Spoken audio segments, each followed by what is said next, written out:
el nombre del Padre, y del Hijo, y del Espíritu Santo. Amén.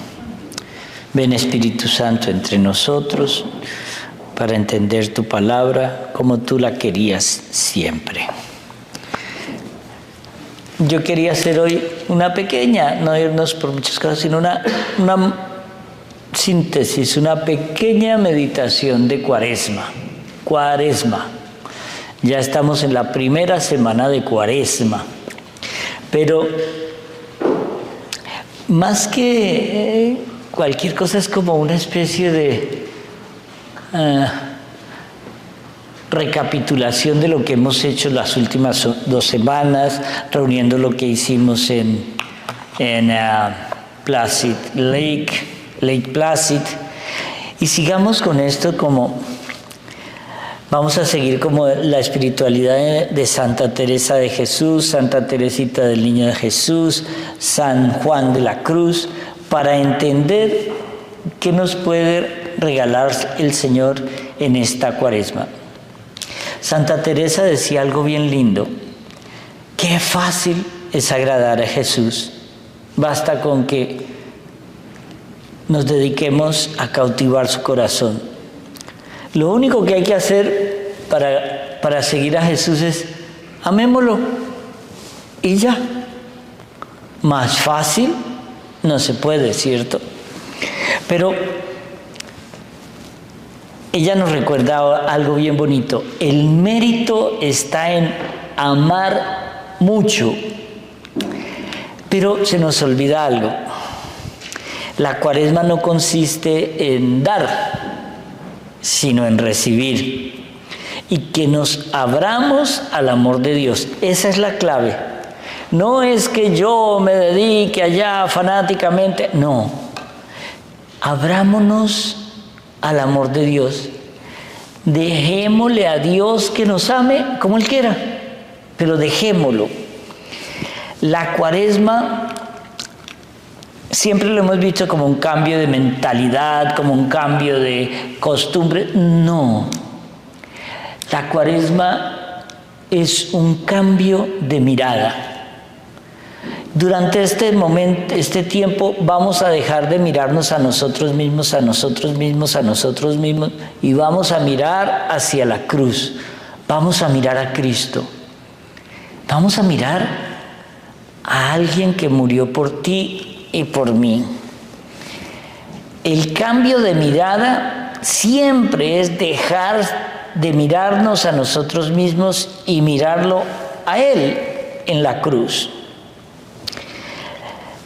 Cuando nos pusieron la ceniza este miércoles pasado, nos recuerda que la más alta dignidad del ser humano es su capacidad de gastarse amando. Uy, ¿qué quiere decir esto?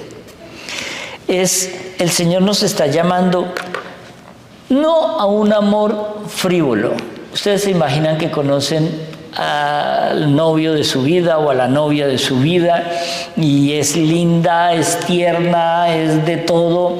Ustedes le declaran su amor y ella con toda la pasión del mundo responde: sí, yo también te quiero. Sácate, ¿cierto? Se va para donde sabemos, porque uno después de que está en todo ese apasionamiento de decirle te amo. Y aquí es cuando hubo un general de los dominicos, Ralph Kleber, que decía: si amas, te van a herir, incluso te pueden matar, pero si no amas, ya estás muerto. ¿Alguno de ustedes les han roto el corazón alguna vez? Levante la mano a la que no le han roto el corazón todavía, o al que nunca le han roto el corazón. Ah, ¿sí ve que no había? Aquí vamos a algo bien bonito. Si amas, te van a herir. ¿Quién te puede herir de verdad? Normalmente el que te va a herir está dentro de tu misma familia o dentro de tu grupo de amigos más cercano. Es más, te van a herir y ellos no sabrán que te están hiriendo. Creerán que todo está bien porque tú nunca muestras nada, tú nunca le dices nada, tú nunca. Aquí vamos a entender un poquito el amor silencioso del Señor. El Señor nos está invitando en esta Cuaresma a arder en amor a Dios y a demostrarlo en el amor al otro. Porque yo ardo en amor de Dios cuando yo soy capaz de ver a Dios en el prójimo. Porque siempre, al final, como nos recordaba este gran santo, decía, todos seremos juzgados en el amor. Pero aquí es como viene la parte más difícil. Amar al otro tal cual es. No pretenda cambiarlo. O las mujeres que ya llevan aquí casadas más de 10 años, ¿han logrado cambiar esto a sus maridos? No. Él sigue dejando la toalla mojada encima de la cama. Él sigue tirando todo por ahí. Eso de que yo lo cambio, sí, cambia de marido, no al marido. Entonces, aquí viene una palabrita muy linda. Y es, el Señor nos dice, convertíos a mí y yo me convertiré a vosotros. Nosotros también en Cuaresma somos empujados al desierto, como Jesús, y allí somos tentados. Acuérdense que el Espíritu Santo lleva a Jesús al desierto durante 40 días. 40 días. Pero es para que como hombre nos estemos nosotros diciendo, es que niego mi posibilidad de todo lo que me van a tentar. Pero lo lleva al desierto, el que lo lleva al desierto es el Espíritu Santo. Pero el que lo tienta es el demonio, no el Espíritu Santo. Hay mucha gente que dice, no, es que Dios me tentó. No. Dios no tienta. El tentador, es el demonio. Que Dios lo permita para probarte es otra cosa, pero porque no ocurre nada que Dios no permita. Entonces, aquí es cuando empezamos a ver algo. Recordemos, esto que estoy haciendo es como un resumen para Cuaresma. Nosotros también somos empujados al desierto. Y aquí es donde tenemos que entender. Las tentaciones no son malas. El Padre Nuestro nos dice, no nos dejes caer en la tentación. Ahí no dice, no nos dejes tentar. No, la tentación va a existir hasta el último segundo de nuestras vidas. Eso siempre va a estar ahí. Entonces, pero el Señor la permite ¿para qué? Para probarnos. Porque ahí en la tentación es donde nosotros podemos probarle a Dios que sí la podemos superar. En la tentación nos hacemos más fuertes. Ahí es donde está. Es como la niña que está en un ancianato con viejitos de 90 y 100 años y no conoce a ningún muchacho joven, atractivo, que le mueva el piso. Ahí puede ser cualquiera casto, ¿no? El problema es que la mandan al gimnasio de los jugadores de fútbol y allí hay niños guapitos. Ahí, demuéstrenme ahí que es casta. Ahí sí, ahí está la prueba. Entonces, por eso es bueno que en esta Cuaresma nos preparemos para la lucha, porque si siguen, muchas gracias, porque si siguen las tentaciones y yo las voy superando, en la medida que vayan subiendo, es como decir, ahora gano 100, ahora gano 1000, ahora gano 10,000. Esa es la Cuaresma. ¿Estamos haciendo nosotros esto nosotros ahorita? ¿Nos estamos dando cuenta de esta Cuaresma, lo que significa esta Cuaresma, ¿de verdad? ¿Estamos siendo conscientes? Por donde nosotros tenemos que prepararnos, ¿por qué? Tenemos que descubrir dónde estoy siendo tentado, dónde está lo más débil en mí. Este es el momento. ¿Cuál es mi talón de Aquiles? Esa es esta Cuaresma. Que yo pueda descubrir al Señor en la oración: Señor, mi talón de Aquiles es la comida. Mi talón de Aquiles es la lujuria. Mi talón de Aquiles es la vecina. Mi talón de Aquiles es el jefe.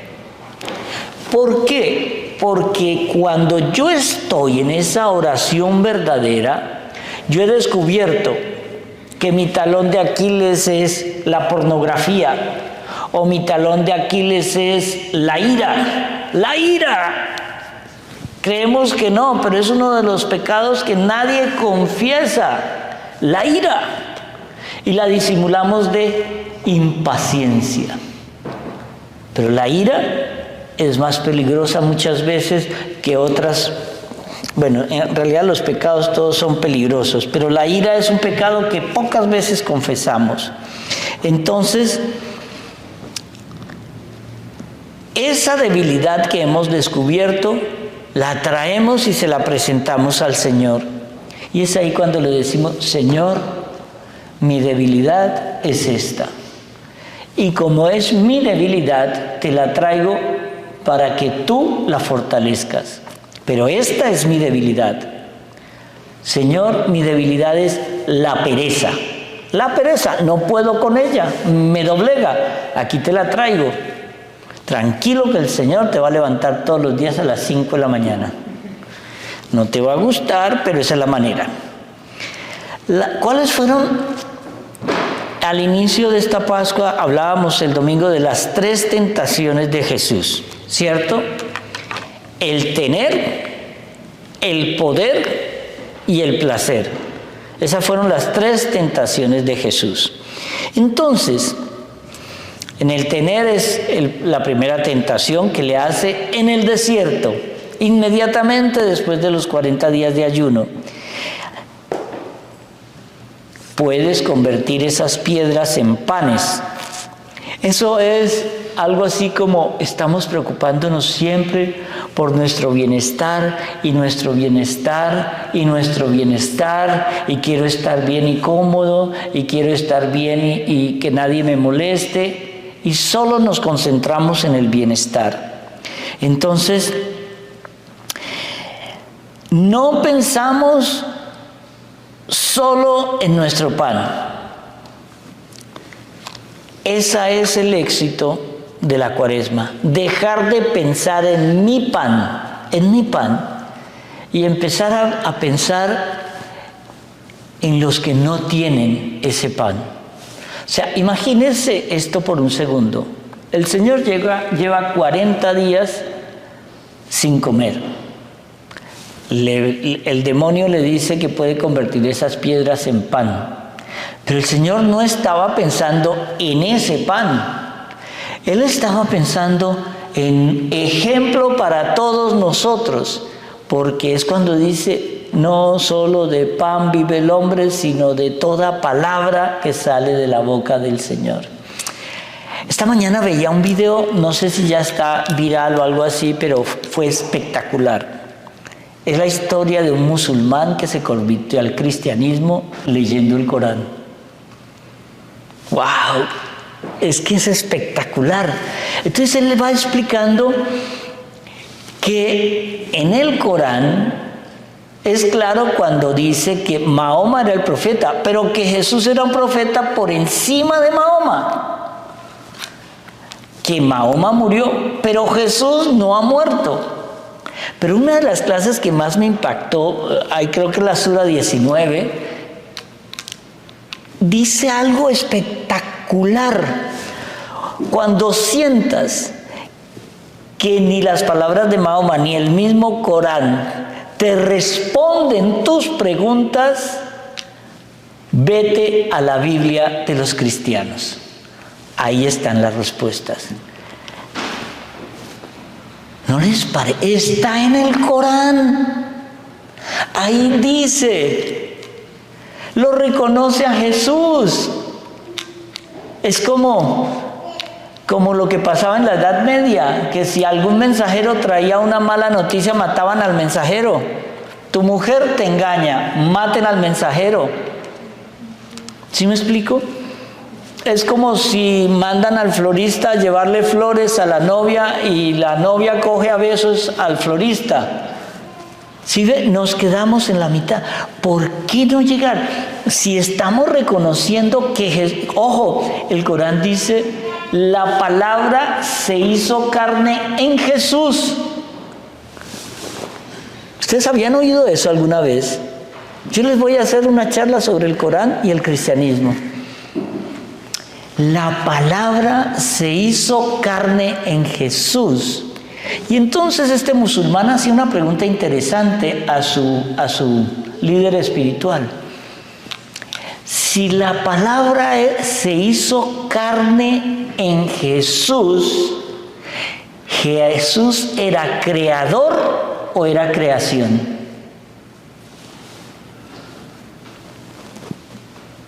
Qué interesante palabra. ¿Jesús era creador o era creación?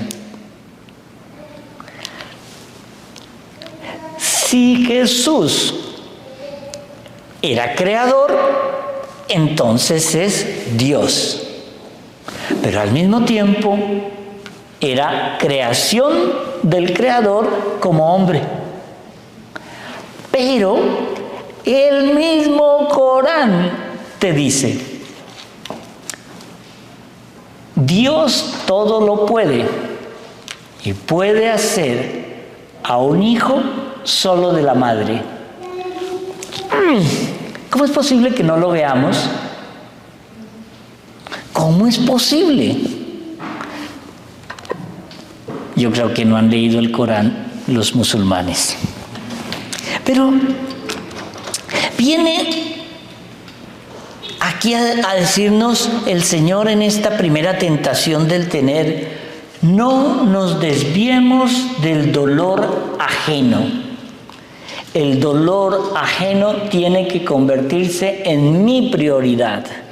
El dolor ajeno me tiene que importar a mí. El dolor ajeno es donde yo demuestro que amo a Dios en los que puedo ver. Entonces, vamos a otra parte donde dice la segunda tentación, el poder.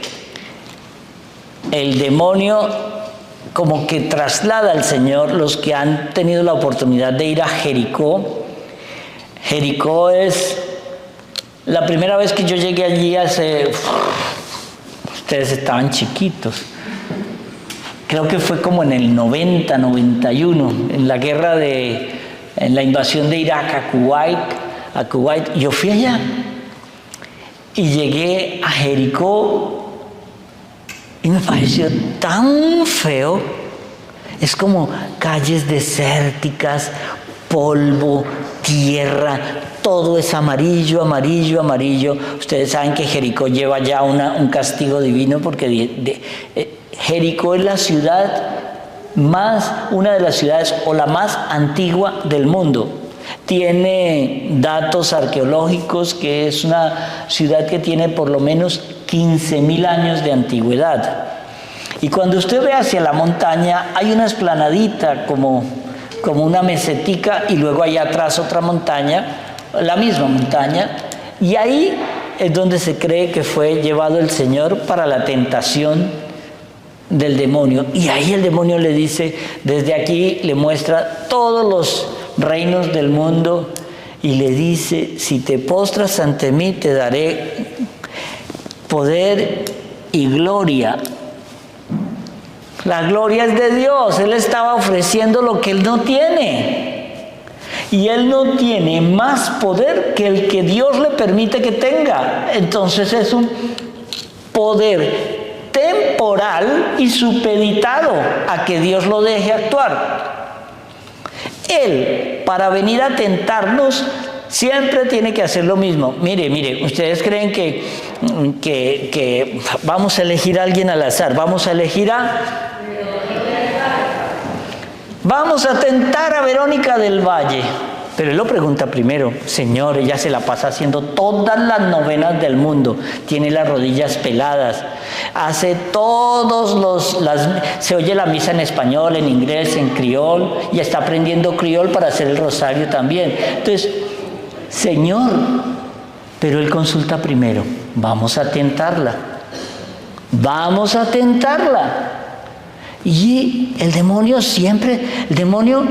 tiene que pedirle permiso a Dios para todo, para hacer su maldad. Entonces, recordemos también a Job. Job te ama porque le has dado mucho dinero, mucho poder, mucha belleza, muchas mujeres, y por eso te ama. Si le quitas todo, verás cómo él reniega de ti. Y el Señor le dice: dejo que lo ataques como quieras, pero no tocarás su vida. Cuando vemos que Job perdió todo, le dio lepra, termina como pordiosero en la calle, y Job se mantiene. Es más, él hace una especie de maldición del mismo día en que nació, pero jamás reniega de Dios. Por eso es que Dios les devuelve todo triplicado. Y entonces, en la tentación de la montaña, nos recuerda algo hoy en esta Cuaresma. Qué peligroso es querer vanagloria, fama y poder. Ustedes no se han dado cuenta que todas nuestras estrellitas de Hollywood y cantantes, todas estas estrellitas pegadas con mocos, siempre terminan haciendo pactos satánicos. Cuando uno vea, no voy a decir qué cantante tonta hay por ahí con su bruja al lado haciendo señas raras. Oye, les va bien, les va muy bien, les va bien. Pero ¿cómo terminan? Entonces, ¿por qué? Porque el Señor permite que los tienten y ellos les dicen: ¿quieres ser muy famoso? Pacto. Ok, pacto. Pero es que eso es real. La gente está haciendo pactos con Satanás, pero no se enteran que el pago de ese pacto es tu alma condenada eternamente. ¡Wow! ¿Queremos eso? Cuando estuvimos ahorita haciendo un retiro en Pereira, y hablaba con unos muchachos de allá que decían que en Pereira estaba la sede de la Iglesia Satánica de Colombia. Pero ¿saben qué fue lo bonito? Llegamos a ese retiro y eran, no recuerdo el número, pero como unas 400 personas, jóvenes, matrimonios jóvenes, niños, y todo. Y había niños. Ya saben, yo amo los niños. Lo único que les dije es: niños, se sientan ahí, se limitan a respirar. Y ahí estuvieron 2 días. Pero lo que me impresionó es la cantidad de satanismo que se mueve hoy en el mundo. ¡Wow! ¿Por qué? Porque usted le pregunta a una chica de 15 años en cualquier colegio, de cualquier denominación, de cualquier estrato: ¿tú qué quieres ser cuando grande? Famosa. Famosa, no importa cómo, famosa. Ese es el éxito de las páginas sociales que un poquito explotan el cuerpo humano. Famosa.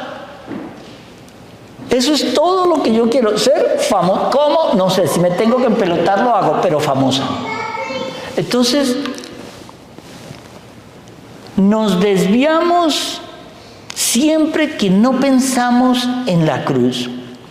¿Por qué? Porque en la vanagloria y en la vida siempre queremos estar por encima de los demás y olvidarnos de todo lo que viene de Dios.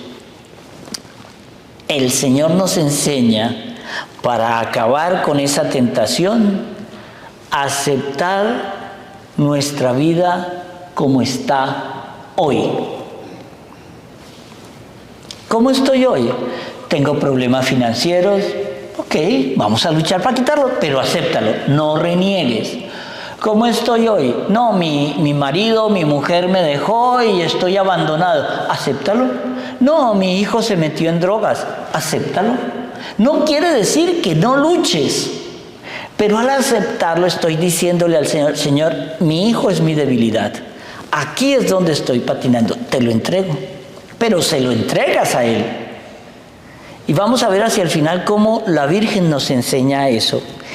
Dice, la segunda tentación de la montaña nos habla de la manera de luchar contra ese afán de poder y de gloria, es acepta tu situación actual. El tercer tentación es el placer. Recordemos, primera tentación en el desierto, segunda tentación en la montaña, tercera tentación en el pináculo del templo de Jerusalén. Utilizamos a Dios para nuestros deseos. Placer. Hemos repetido hasta la saciedad. Vivimos en un mundo que maximiza el placer y aminora el sufrimiento. Entonces, confundimos nosotros hoy felicidad con facilidad. Alguien decía algo bien interesante. El inteligente de alguna manera es perezoso, porque el inteligente se está siempre inventando maneras para hacer las cosas con menos esfuerzo en menor tiempo. Arma de doble filo. Entonces, cuando confundimos felicidad con facilidad, es cuando decimos, no, yo tengo dinero, pago para que me hagan esto, pago para que me hagan aquello, pago para esto, pero cuando no tengo el dinero, tengo que robar para pagar para que me hagan esto, pagar, y entonces ya estoy entrando en otro pecado. En la tentación se pone a prueba el nivel de mi debilidad. Porque Jesús para seguir a Jesús nos exige dos cositas: libertad y disponibilidad. Libertad para elegirlo a Él y disponibilidad para servirlo. Porque recordamos aquí las condiciones sine qua non para que un pecado sea mortal: conocimiento, libertad y materia grave con voluntad. ¿Cierto? Una chica es violada. ¿Pecado mortal? No, ahí no hubo libertad. Había conocimiento, había materia grave, pero no hubo libertad. Entonces, entender que el Señor nos está llamando en libertad para que lo elijamos a Él. Y cuando yo acepto seguirlo, tengo que tener la disponibilidad de mi corazón para obedecerlo.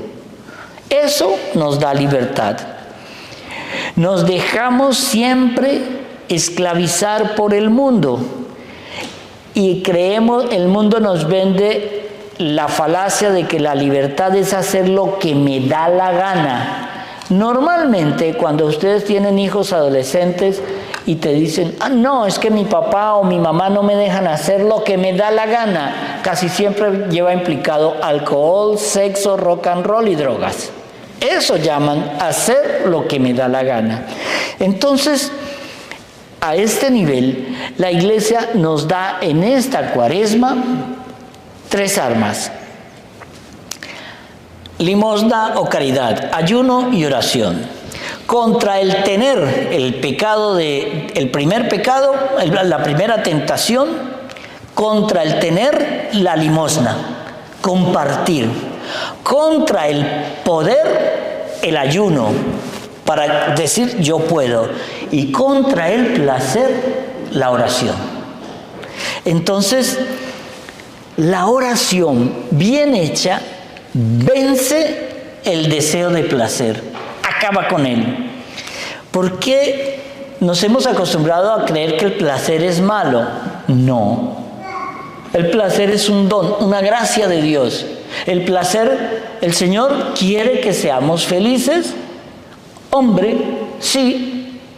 Pero, ¿qué pasa si tienes un accidente y te cortan las piernas? ¿Qué te hace infeliz? Te hace infeliz la pérdida. Pero no es que tú te vayas a hacer feliz porque te corten las piernas. No. Tú empiezas a entender y a aceptar lo que te pasa y lo pones a los pies de la cruz. Ahí entendemos una dimensión diferente. Yo me acuerdo, recién yo entré al seminario, me mandaron a un hospital de gente que estaba muy malita. Y en la cama, aquí, era de esas habitaciones que tiene 2 camas. En la cama de aquí había un señor católico y en la cama de aquí, nunca me olvidaré, un señor dominicano que era pastor de una iglesia protestante.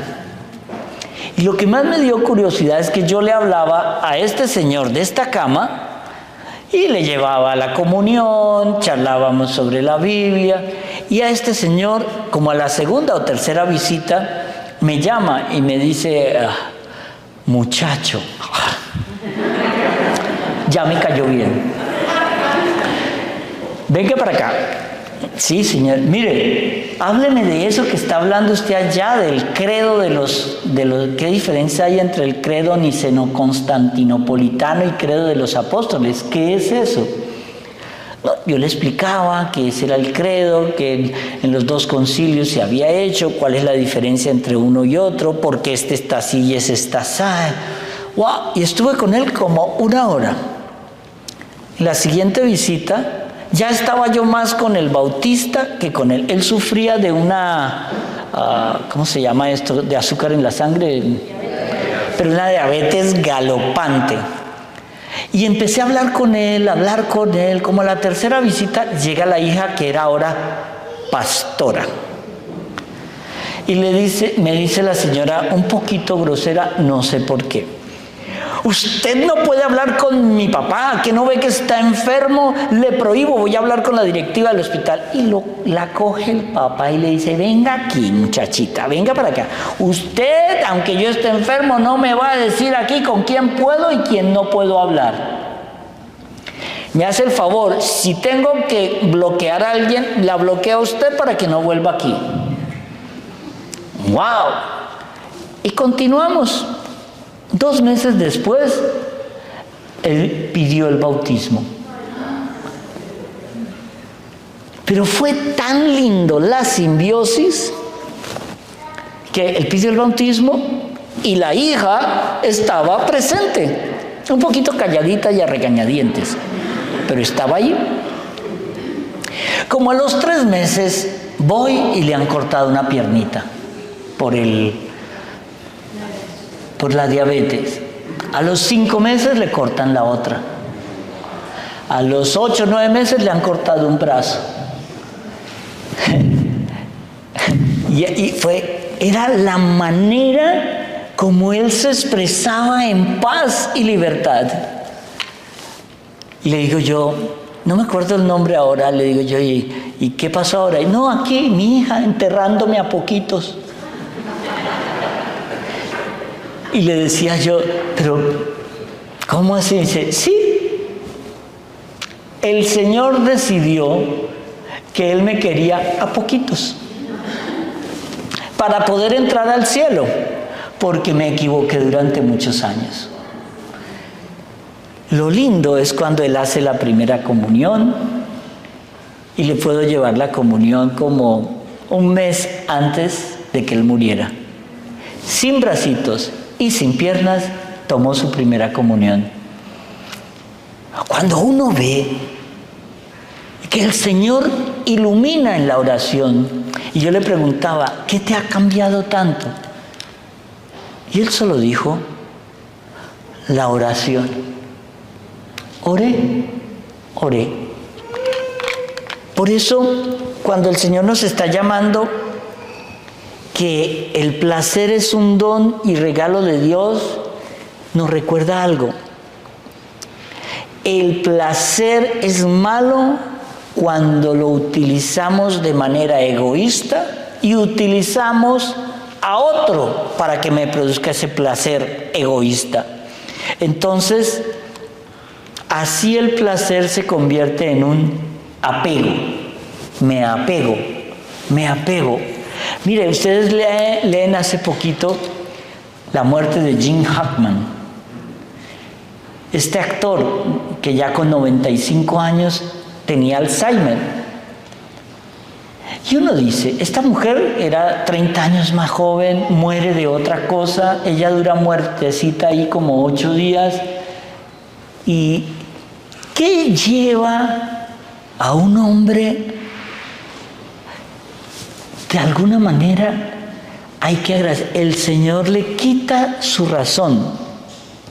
Porque, como decía este otro actor, Dustin Hoffman, si pronuncié mal Dustin, es Dustin Hoffman, sí, para que no se burlen del gringo. Entonces, yo no concebía a un Gene Hackman sin su mujer. No me cabía en la cabeza. Uno dice, bueno, dentro de la desgracia hay algo ahí. Hay algo ahí.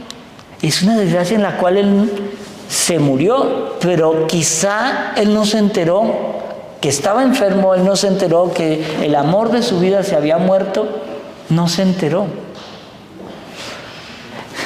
Hay que jugar, porque hay cosas malas que el Señor permite que nos convierta a algo bueno.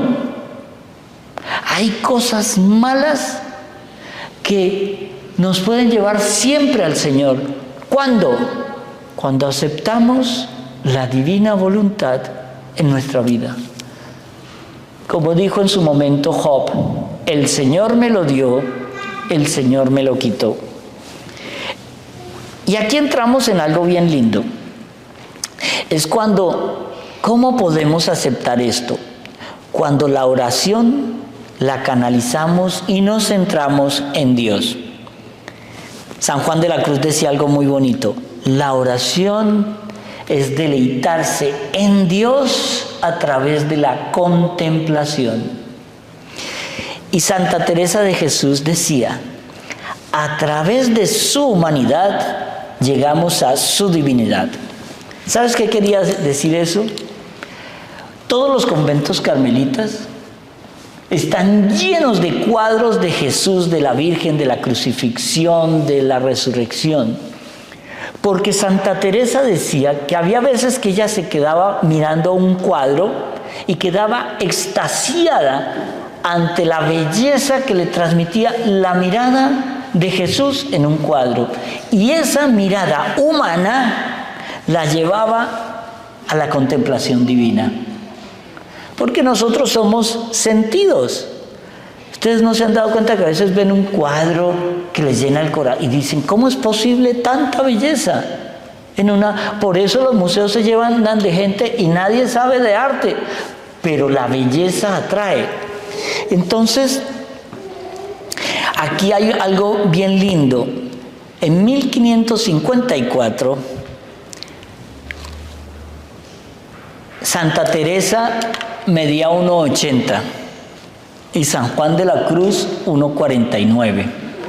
Hay algo que se parece por ahí, ¿no?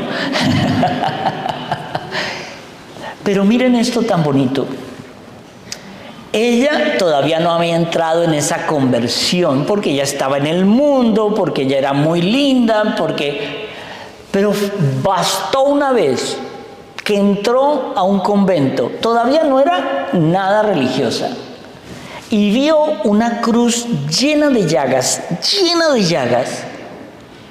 y esa cruz le impactó tanto que ella explica en las moradas que no se podía mover de ese Cristo.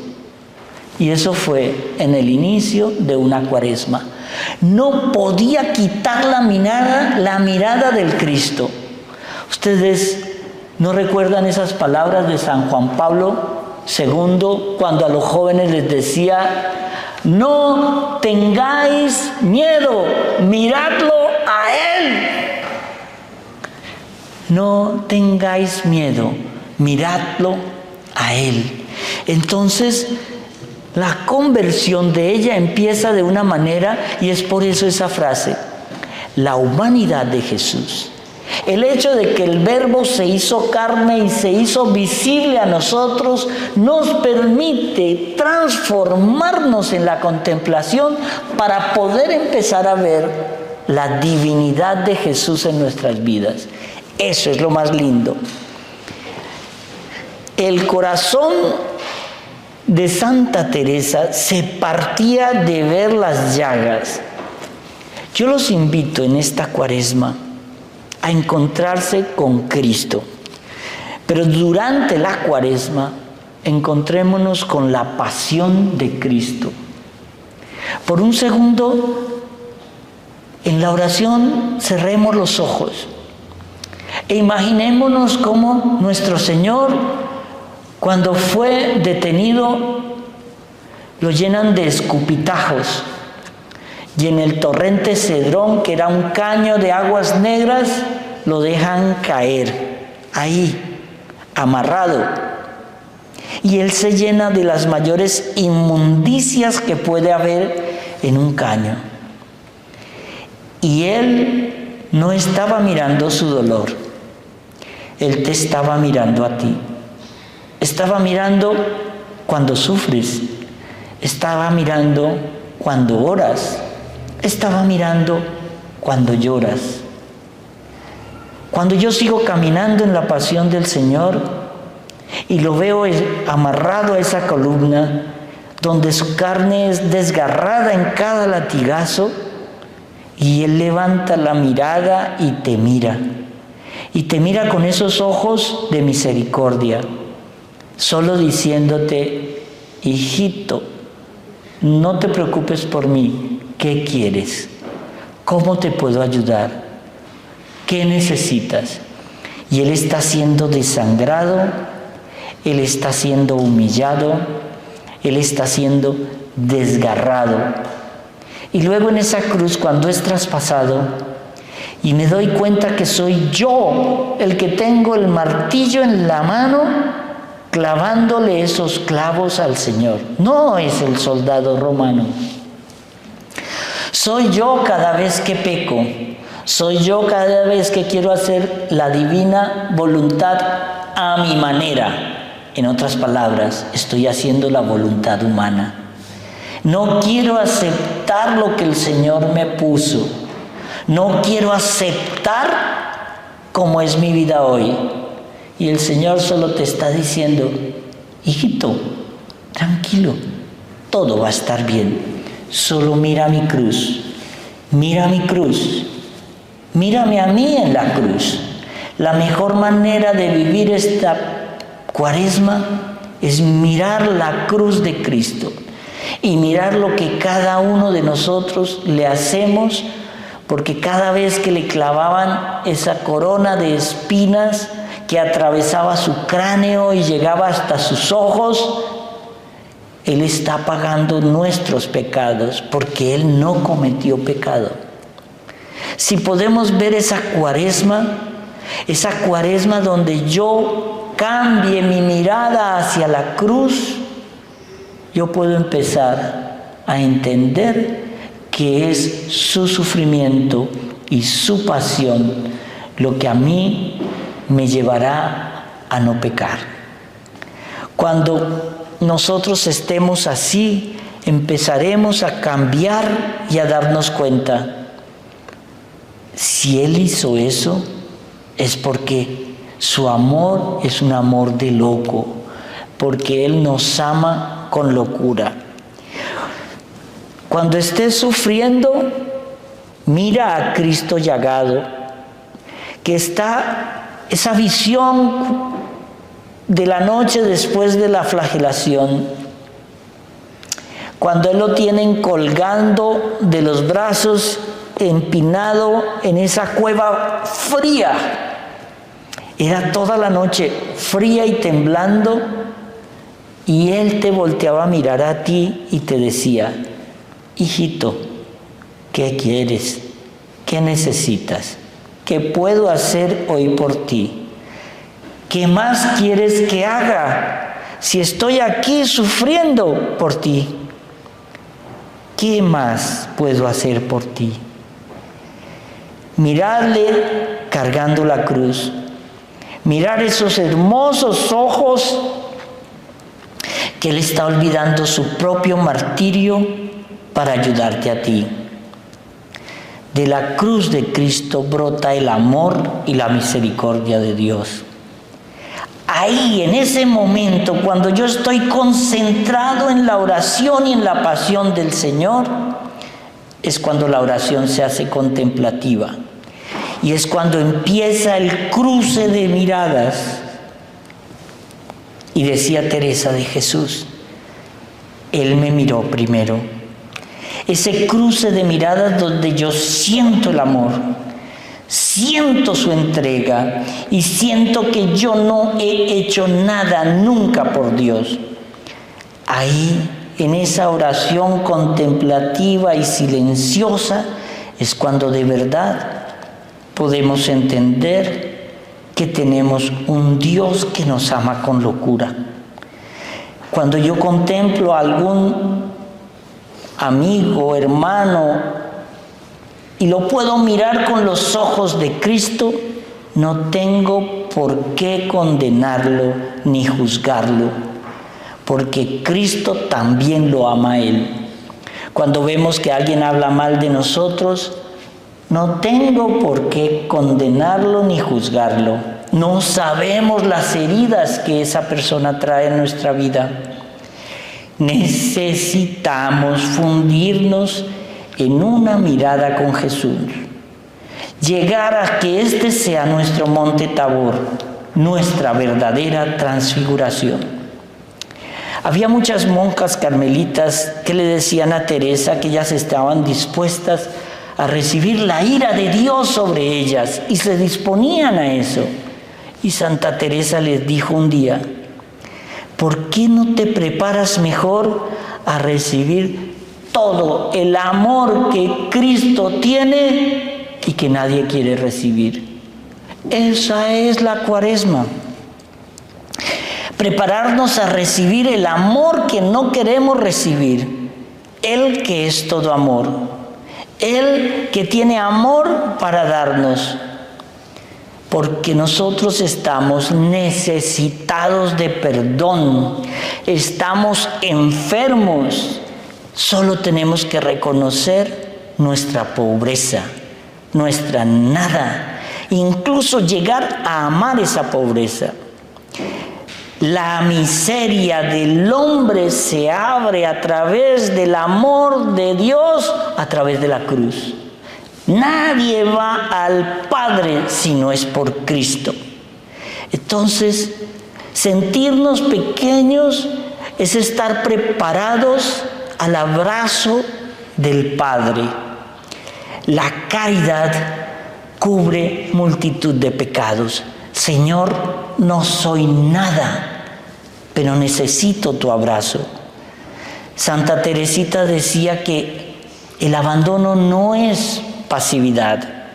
El abandono en la contemplación se torna audaz. Así como el buen ladrón le dijo en su momento: acuérdate de mí cuando estés en el paraíso, es una actitud de confianza de que Él puede transformarnos. San Juan de la Cruz dice: venceremos el poseer, el querer tener con el ayuno. el encuentro con una mirada que nos enamora. Una monja le dijo en la confesión una vez que se admiraba de la hermosura de Dios, esa hermosura que ella solo vio en el rostro sangrante de Cristo. Y ese rostro sangrante de Cristo, cuando ella se confiesa y le dice que es ahí donde ella es más feliz, porque sabe que hay alguien que la ama con locura. Y ahí es cuando San Juan de la Cruz escribe dos de sus sonetos más hermosos, Subida al Monte Carmelo y La Noche Oscura. El mirar a Dios es dejarnos amar. El mirar a Dios es poner mi alma a la disposición de que esa alma el Señor la quiere limpiar, la quiere agraciar, la quiere enriquecer y la quiere alumbrar. Imaginémonos cuando el sol sale en la mañana, el sol calienta, ilumina, da color, da hermosura.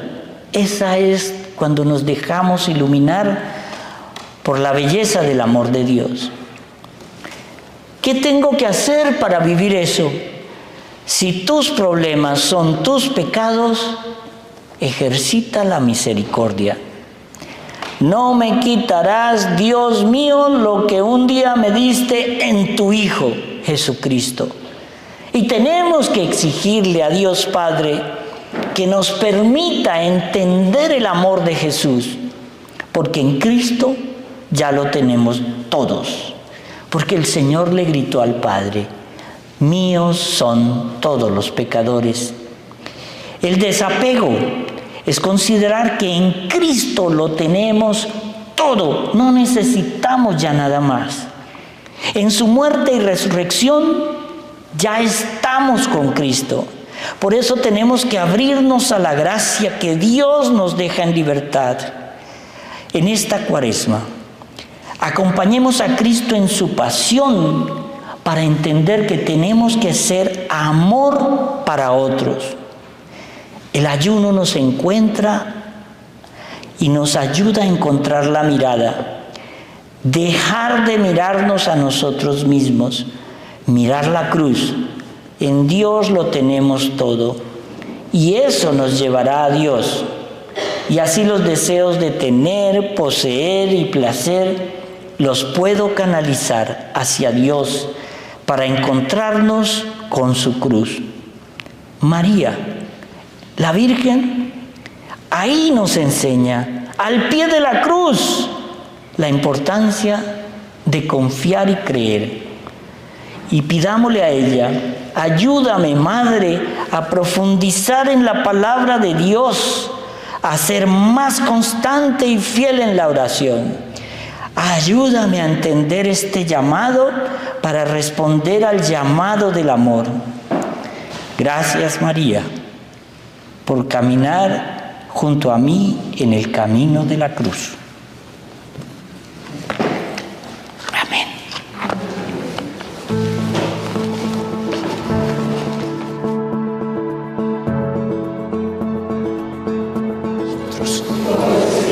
Lectura del Santo Evangelio según San Mateo.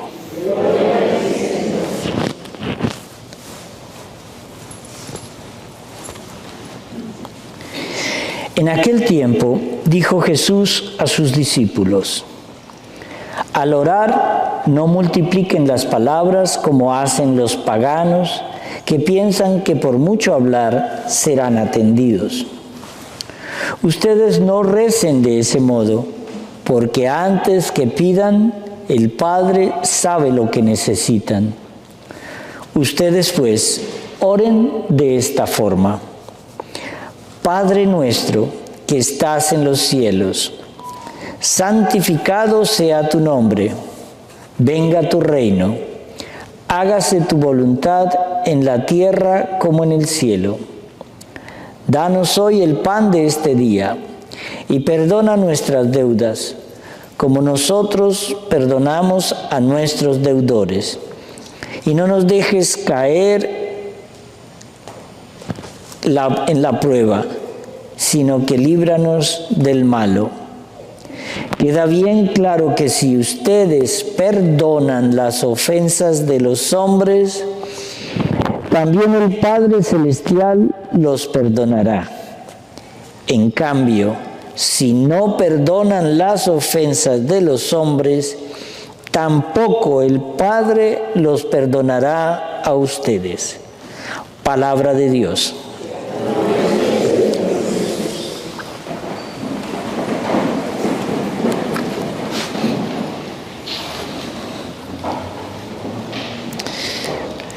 El Padre Nuestro aparece en 2 evangelios, en Lucas y en Mateo. En Lucas es un poquito más corto. Lucas escribe para comunidades que vienen del paganismo. Mateo escribe para judíos convertidos. Y el Padre Nuestro, Mateo lo sitúa en el Sermón del Monte, arriba, ¿se acuerdan? En aquella parte donde Jesús empieza a orientar a los discípulos en las prácticas de la piedad, la limosna y la oración. El Padre Nuestro es una catequesis para judíos convertidos. ¿Por qué? Porque ellos estaban acostumbrados a rezar haciendo ruido. ¿Cómo es eso?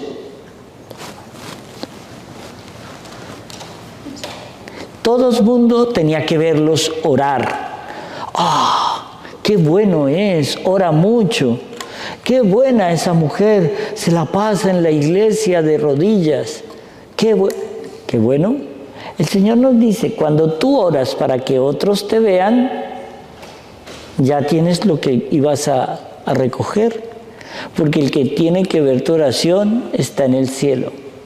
No está aquí en esta dimensión donde todo es mentira y silicona. No. Entonces, nosotros vemos hoy esta enseñanza del Evangelio. Pero no se han dado cuenta de una cosa. El Padre Nuestro se divide en 2 partes, ¿no? Pero Padre Nuestro, Jesús no dice Padre mío, dice nuestro. ¿Qué implica esa primera oración? Que somos hermanos de Cristo, porque es nuestro Padre.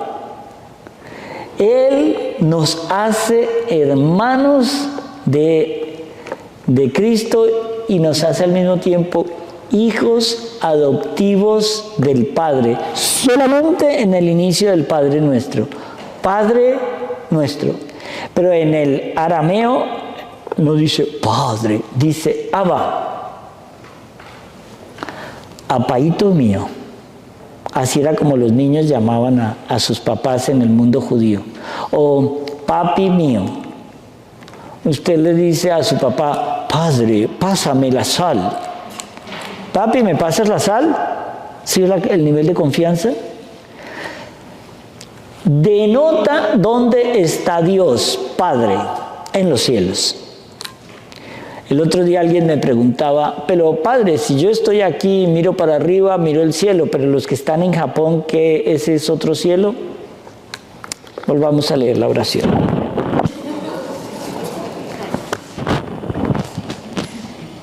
Padre nuestro, que estás en los cielos. ¿Cuántos cielos hay? Uno. ¿Ustedes creen que porque la tierra da vueltas son diferentes cielos? Es uno. Hay preguntas que uno dice.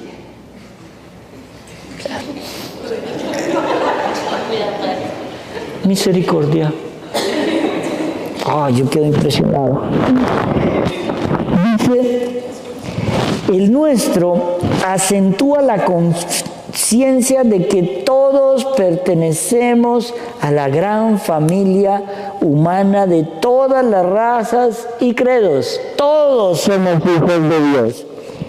Rezar al Padre y entrar en la intimidad con Él es también colocarse en sintonía con los gritos de todos los hombres por el pan de cada día.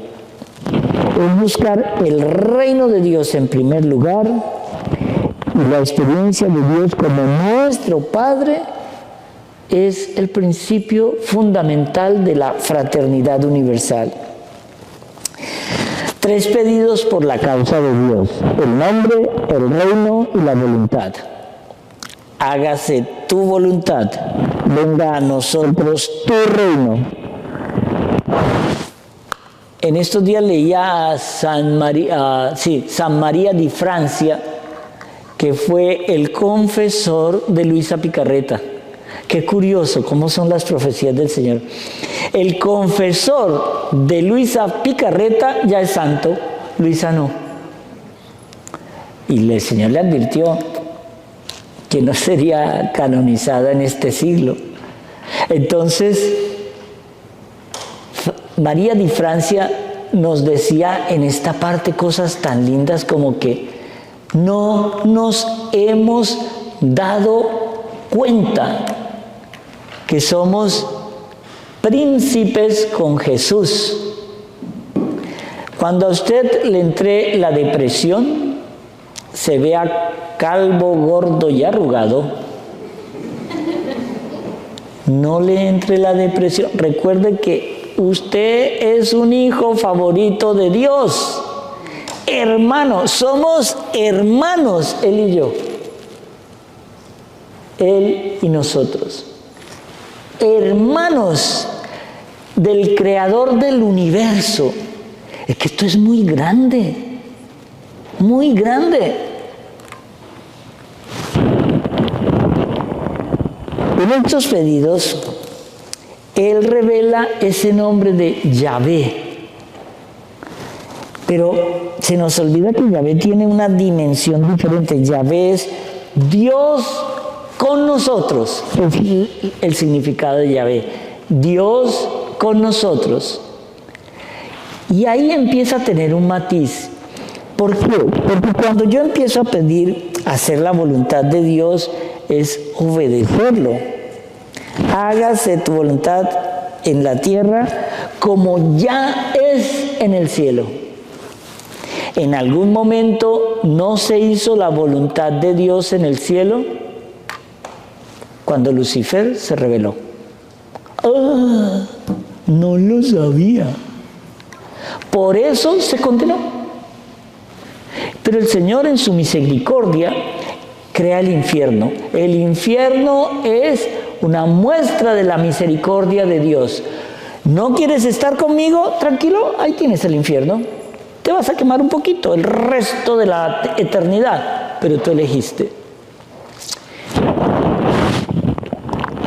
4 pedidos por causas de los hombres tiene esta oración: pan, perdón, victoria y libertad.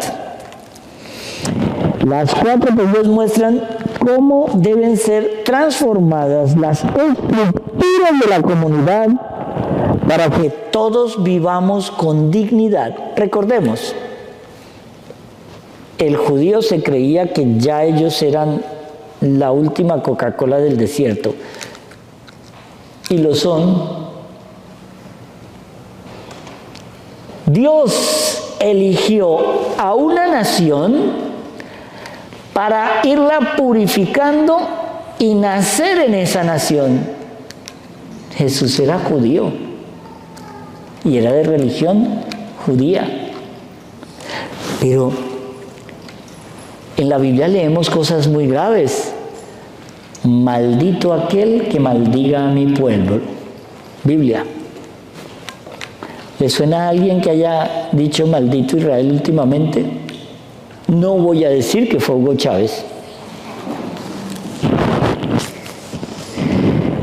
Era un nuevo comienzo. ¿Por qué esto es tan importante en el perdón de las deudas? Miren la belleza de este año, lo van a entender.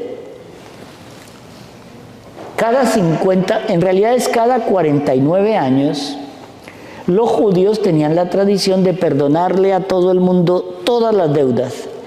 Y encima ese año no se podía cultivar el campo, había que dejarlo descansar.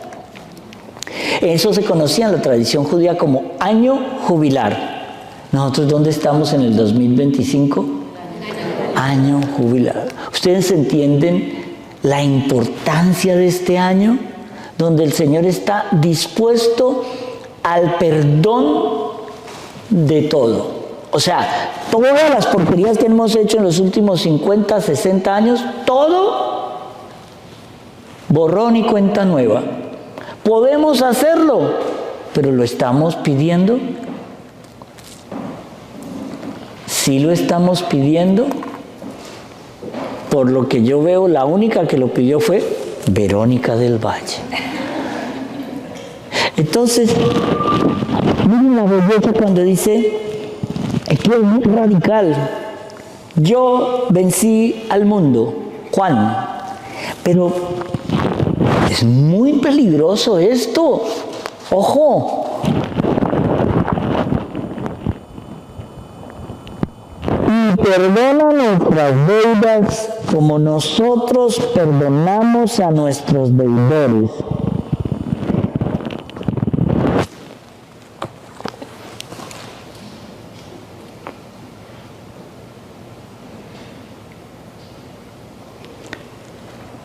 Yo a ese desgraciado no lo perdono.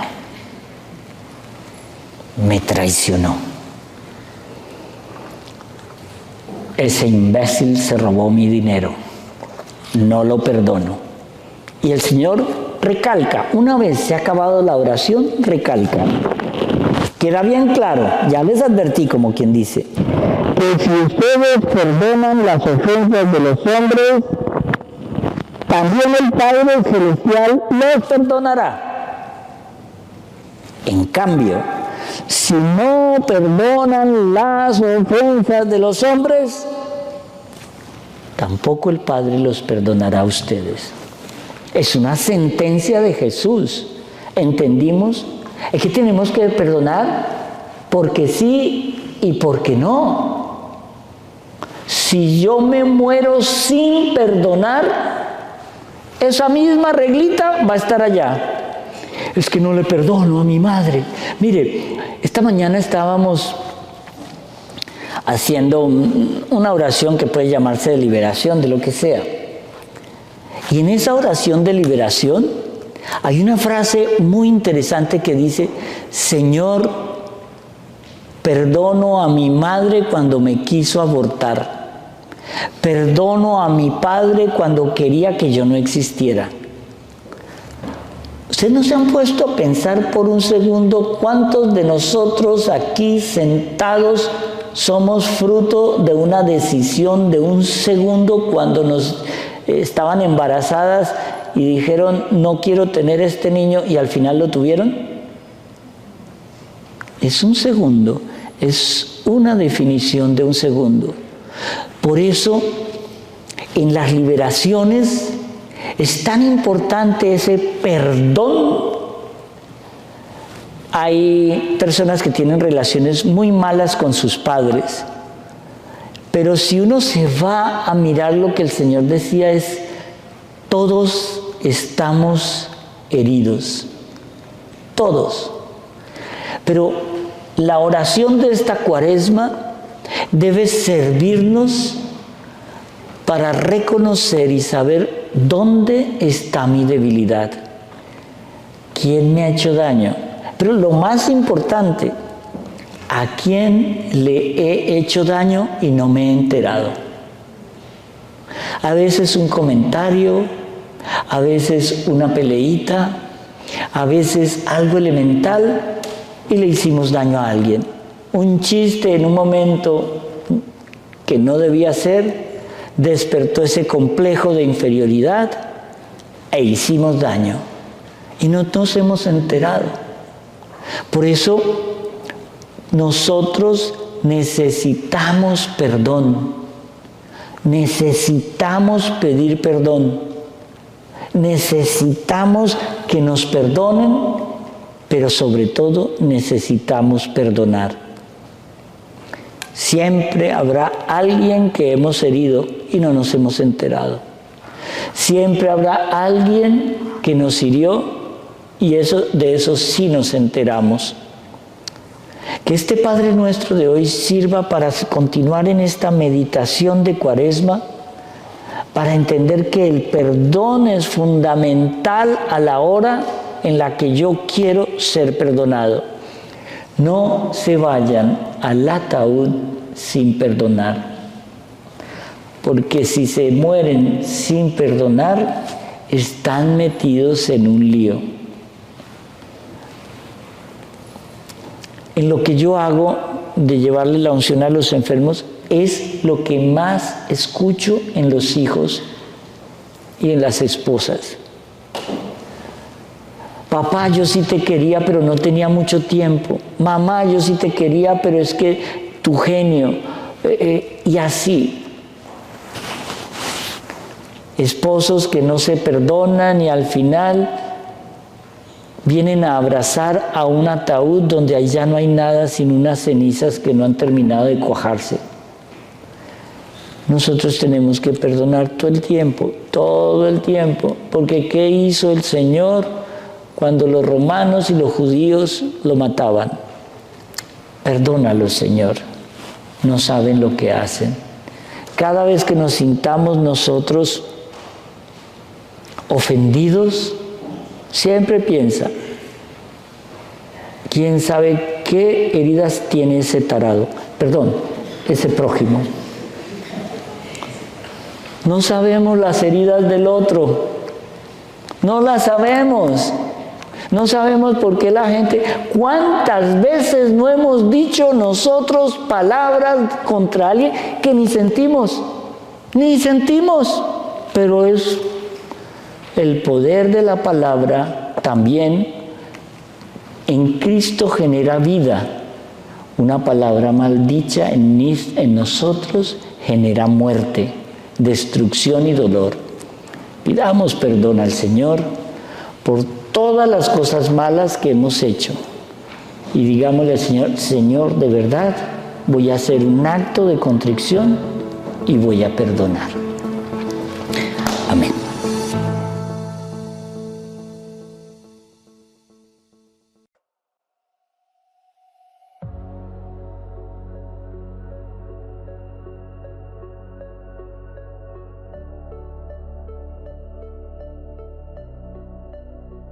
Before my eyes, the revolutions in your mind. The trees are growing upside down. The birds are flying underground. And people smile at you.